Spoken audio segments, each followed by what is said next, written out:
welcome to the Lou Review podcast. I'm your host, Rosa Hart, and today I get to interview two people who are making a big difference in a Louisville adjacent area. Now, you two, please don't be mad at me for calling you Louisville adjacent. No, But we're on the sunny side. all right, could you each introduce yourselves and your co-partners in this nonprofit, right? Yes. I'm Gina Brown, and I'm the founder and executive director of Let Us Learn. And this is Olivia. Yep, I'm Olivia Gamsky, and I'm the garden support lead and an educator with Let Us Learn. Fantastic. I was so excited to learn about your nonprofit and the amazing work you're doing. Food insecurity is such a big problem, and we have lost so much of the education that's passed down about like gardening and knowing where our food comes from and things like that. And you are really filling in that gap in Floyd County. And so I can't wait for people to learn more about the work that you're doing. So, did it start when you two met, or did one of you have an idea and then find the other one? Tell us the origin story of Let Us. So we became a nonprofit in 2016. So we've been around for 9 years. Okay. So I started it with the idea that to kind of meet those, there are four barriers to food access, and education is one of those barriers. And we try to meet each of those barriers. Education in the schools is just one of them, and so for a long time, it was just myself doing all of the in-person work and the administration work and all of that it takes to have a nonprofit. And then over time, we were able to receive some funding to have a part-time educator. We had a couple of those. And then Olivia came along, and she's pretty awesome.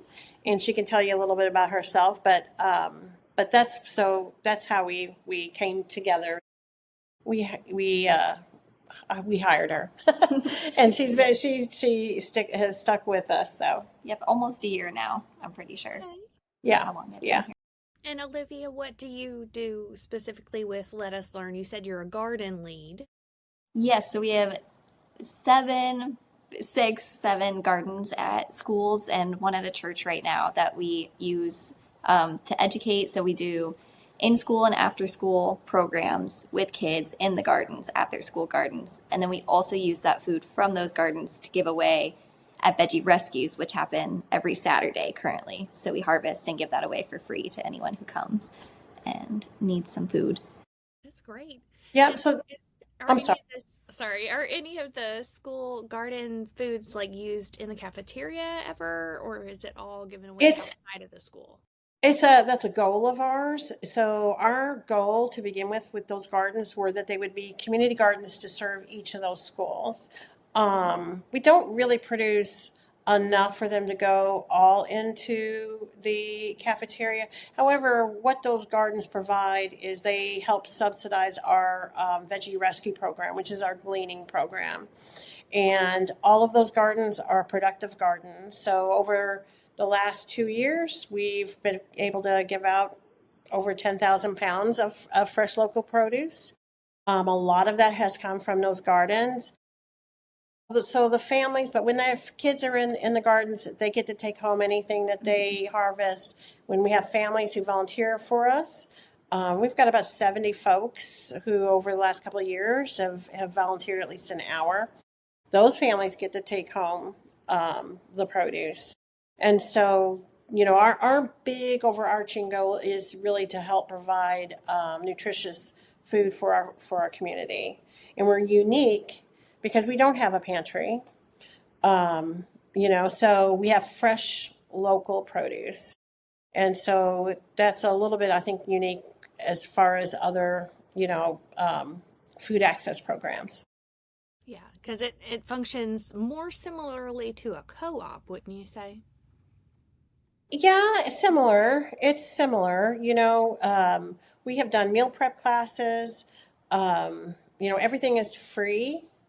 So we don't ask any questions. And so this year is our second year at New Albany High School greenhouse, and we are learning about how to work in a greenhouse. And so we're hoping that this year we'll be able to go all year round.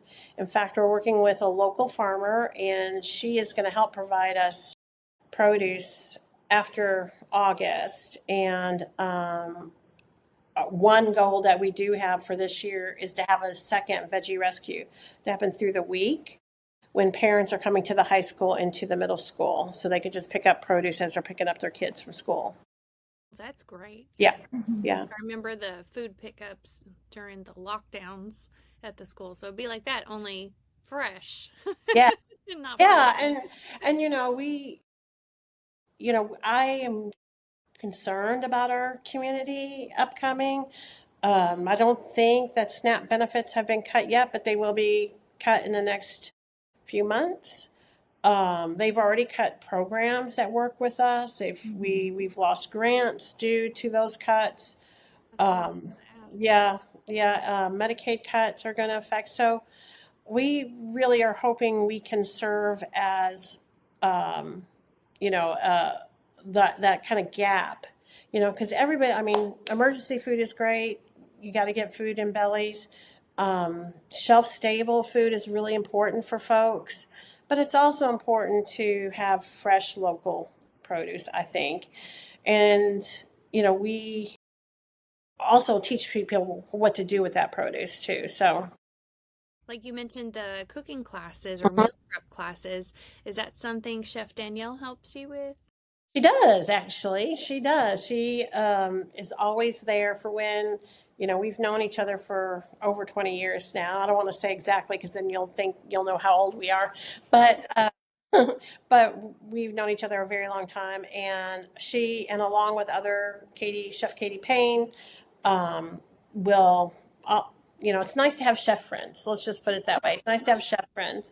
Definitely. And we do cooking with the kids. So last year at we're in all the Title I schools here in Floyd County. So um, we did baba ganoush.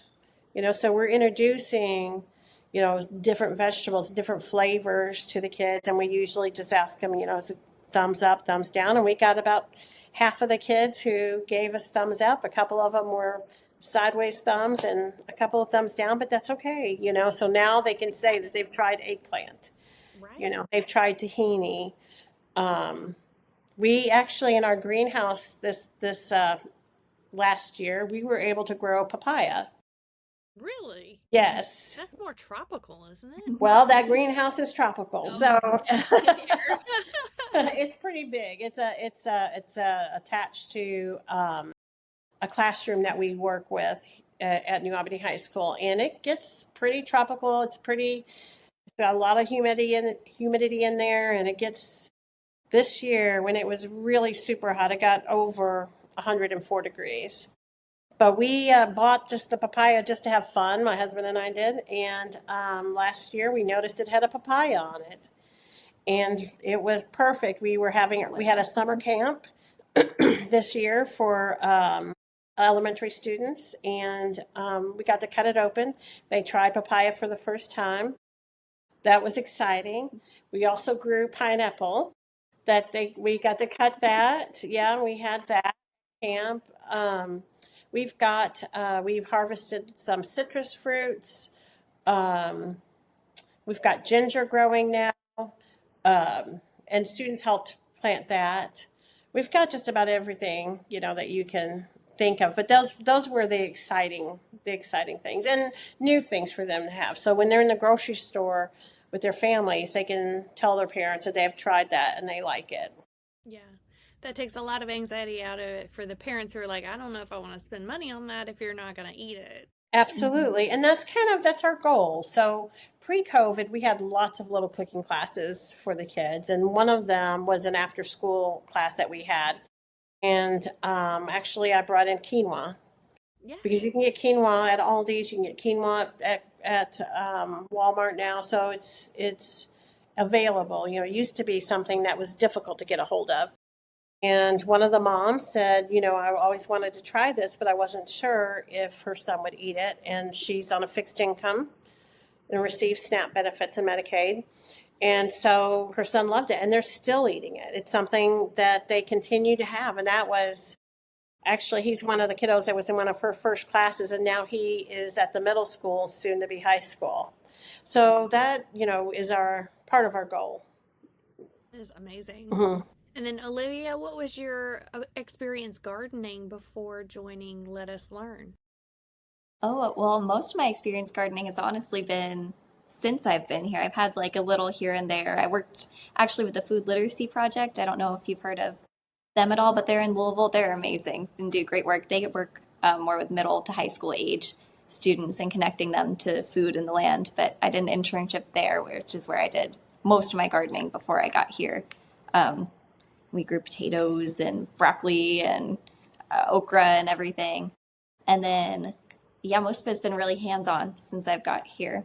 And actually, this summer, I've been able to do an internship for 3 hours a week of hands on work with a local farmer in Deputy, Indiana. And I've been learning a ton about getting ready for market and like tending the soil health and just growing different crops and everything like that, which has been really helpful and really something to bring back to the schools and be able to share with everyone, you Yeah, know. exactly. So you're kind of acting as a scout, going out and finding out more information that you can bring back Mhm. as Hmm. well, right?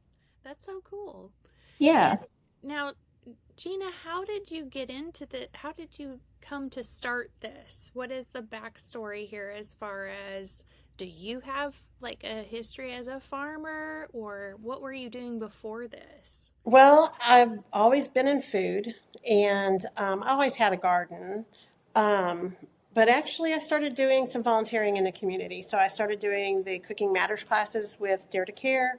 I started working with small little groups, excuse me, and I actually just got the volunteer bug, and I loved it. And put together some other like-minded folks, and we started Let Us Learn. And our mission, to be honest, at that time, because I'd never worked for a nonprofit, never started a nonprofit, it wasn't as focused as it is now. Mhm. And to be honest, through COVID, because we were remote and we couldn't be in the schools, it gave us an opportunity in a weird way to laser focus what we wanted to do and what was important for us and all of us that are involved.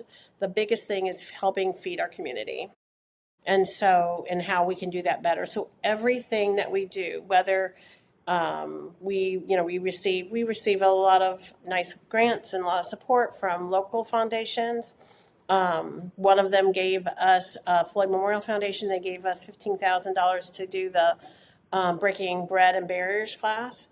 That was our meal prep class for an entire year. So we were able to do that. The Caesars Foundation is very supportive of us, but we were able to look at all of those things, knowledge and cost, um, just having access and just helping folks build community together. One of the things with the meal prep class that we really enjoyed is we sat down and we had a meal together, and we um, really built community that way. And there are so many friendships and bonds that have been um, uh, created, from oh, here comes some thunder. That was big. I just saw lightning. But anyway, we've created a lot of friendships, like relationships with others, folks in the community who wouldn't know each other, but they come together, either as volunteers, or we have one volunteer. She actually started as somebody who was coming through receiving vegetables through Veggie Rescue. Then she kind of hung out and started becoming one of our volunteers. Then she came to our meal prep class. She met another local lady who's a teacher in the community, and they've become friends. And now they both man our Veggie Rescue Aw. Saturday. So, I mean, I think that's the most exciting thing for me is just to see, we kind of fill that kind of bridge, of bringing folks together. Um, it's one of the best parts, always is the people. But yeah, So are you two just volunteering your time, or do both of you work as like at Let Us Learn full time I running work things, or at how? Let Us Learn full time, but I volunteer most of my time. Mm-hmm. I would never expect anybody to work for free, so Olivia gets paid for her time. Yeah. So she has done some extra stuff, and we got to take a bouquet making class, which we did with some. We had some summer interns, and that was fun. That was a fun thing to do. Yes. So, um, but we're one and a half staff. Hmm. Yeah, Yeah. Yeah, and I am part-time. Yeah. yeah. Awesome. hmm And I hope that one day, that this my position, it will be a paid position, and that way we become a more sustainable organization. But I love it. I really do. I love what we do.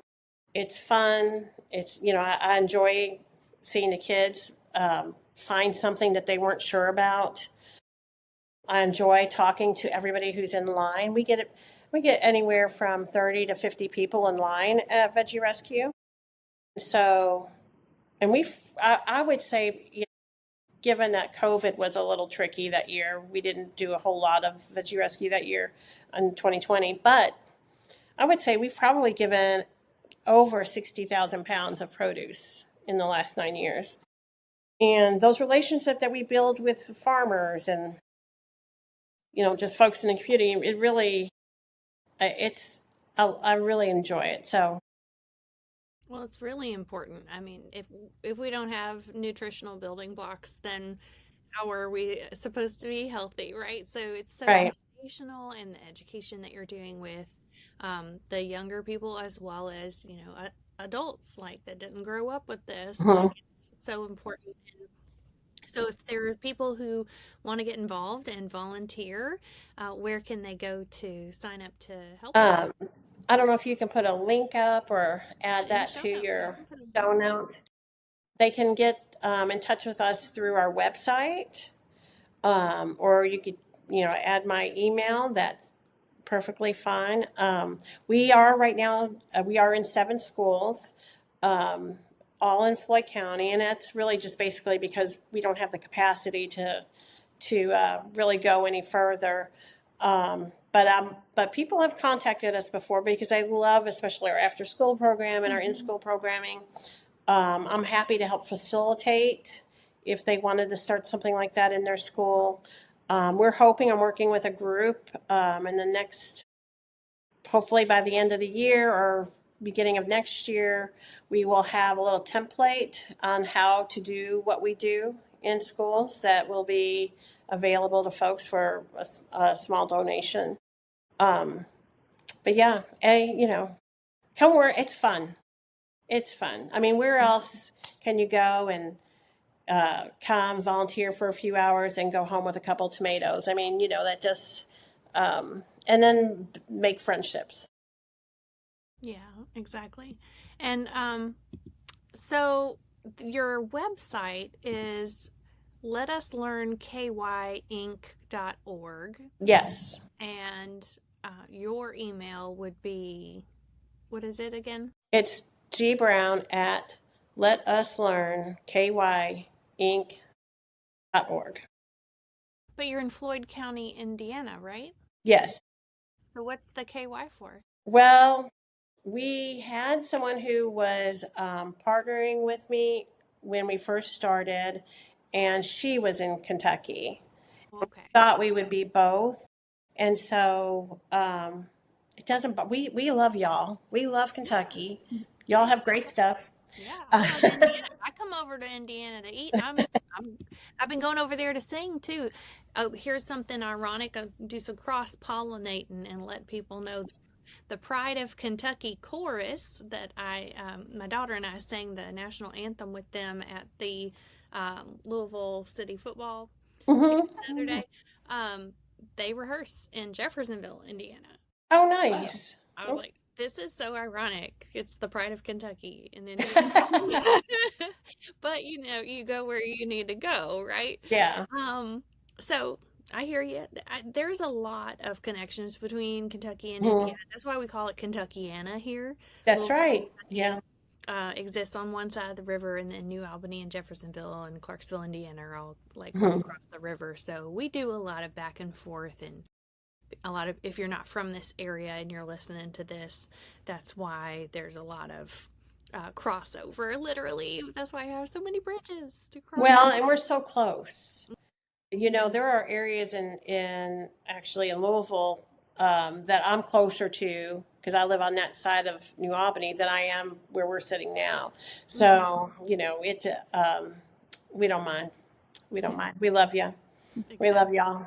Well, and I'll just see that as like maybe an ode to the future, Yeah. because maybe you will be able to take the framework that you've developed and expand it, because food insecurity is huge all over Kentucky. Mm-hmm. And there's a lot of different like urban farming efforts going on here that Mm-hmm. I'm happy to highlight as well. So, anytime people are making an impact and making the future brighter through their efforts, I want to spotlight it in this whole area. So, thank you Well, we for appreciate your it. work. We are micro small, very small organization. And so anytime that we're able to talk to someone about what we're doing, means a lot to us. We appreciate you having us. Oh, goodness. But you have deep roots. Yeah, yeah, we do. We really do. Um, I taught here in Floyd County for 8 years. I taught juniors and seniors at a vocational school, culinary arts. I had got a culinary degree, baking and pastry degree from Sullivan University, which is where I met Chef Danielle. Yeah. Taught there for a little while. So, at one point, really before I started Let Us Learn, I really wanted to get away from food because I was like, enough. But you have to do what you know and what you love, and so it's become a natural fit. Good. And everybody's got to eat. That's right. Everybody does have to eat. Can only take so much of a break from eating. That's right. That's right. That's right. Well, thank you both for your time here today. And so, for anyone who's listening, if you want to get involved and donate or volunteer your time to Let Us Learn, you can find it in their website. I'll also link their social media. You've got uh, Instagram account. Do you have any other social media accounts people can follow Instagram and Facebook. on? Instagram and Yeah. Facebook. Yeah. Awesome. And then let's see. Your handle there is let underscore us underscore learn underscore Kentucky. There's so much Kentucky going on here. I know. I Yeah. know. It's Yeah. funny, I didn't Yeah. even notice that. Yeah. Well, I just feel like this means you just have to expand to fit the I, name, you I know. know. I know. No I, pressure, but you're welcome, we would love to. Yeah. So, all right. Well, thank you so much. And you guys have a great rest of your night. I hope you stay safe in this thunderstorm I keep hearing. Well, it's starting. Yeah. Yeah. So thank you. You stay safe as well. And again, thank you for having us. We appreciate it. You're welcome. And if you've enjoyed this episode of the Lou Review podcast, then make sure you subscribe wherever you're listening so you'll be notified of the next episode. Give it a like and a comment if you learned something, or if you know of someone else who's making a difference and making the Louisville, Kentucky area great. And I will see you in the next episode. Thank you.